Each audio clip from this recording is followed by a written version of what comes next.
దేవుడికి కొబ్బరికాయ కొడుతున్నారా? అయితే తప్పకుండా ఈ నియమాలు పాటించాల్సిందే. మామూలుగా మనం పూజ చేసిన తర్వాత ఆ దేవుడికి కొబ్బరికాయను కొడుతూ ఉంటాం. నైవేద్యం పెట్టి పూజ అంతా పూర్తి అయిన తర్వాత మనం కొబ్బరికాయను కొడుతూ ఉంటాం.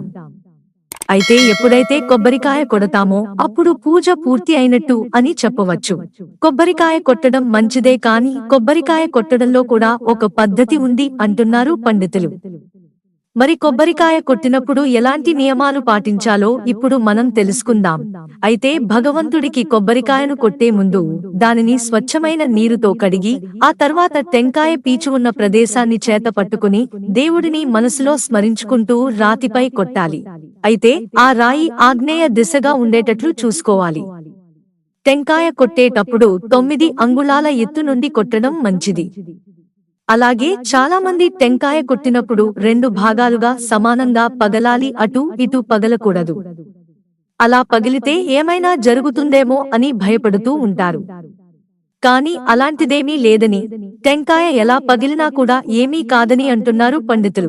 ఒకవేళ ఎప్పుడైనా మీరు టెంకాయ కొట్టినప్పుడు లోపల కుళ్ళిపోయినట్టుగా అనిపిస్తే మీరు వెంటనే కాళ్ళు ముఖం శుభ్రం చేసుకుని వచ్చి ఇంకొక టెంకాయ ఎన్నో కొట్టడం, లేదంటే సర్వం సర్వేశ్వరార్పితం అని భావించి పరమాత్ముని సార్లు జపిస్తే పరిహారం అవుతుందని చెబుతున్నారు పండితులు. అలాగే ఎప్పుడైనా అభిషేకం చేసేటప్పుడు చాలా మంది టెంకాయ కొట్టి దానిని విడదీయకుండా అలాగే అభిషేకం చేస్తూ ఉంటారు. కానీ అలా చేయడం తప్పు. అలా చేస్తే ఆ టెంకాయ ఇంకా నైవేద్యానికి పనికి రాదట. కాగా కొబ్బరికాయను కొట్టి ఆ నీటిని ఒక పాత్రలోనికి తీసుకుని కాయను వేరు చేసి వేరే ఉంచాలి. పాత్రలోని కొబ్బరి నీటిని మాత్రమే అభిషేకించాలి. వేరుగా ఉంచిన కొబ్బరికాయ 2 ముక్కల్ని నైవేద్యంగా సమర్పించాలి. కొబ్బరికాయ కొట్టిన తర్వాత 2 ముక్కలకు కుంకుమ, పసుపు లాంటివి బొట్లు పెట్టవద్దు. అలా పెడితే విరుద్ధ పూజ అవుతుంది. కొబ్బరికాయను కొట్టిన తర్వాత స్వామివారికి నివేదన చేశాక తప్పక ఆ ప్రసాదాన్ని భక్తులకు పంచాలి, అప్పుడే పుణ్యం లభిస్తుంది. కొబ్బరికాయ కొట్టే ముందు దేవుడిని స్మరించుకుంటూ మొక్కులు మొక్కుతూ ఉంటారు.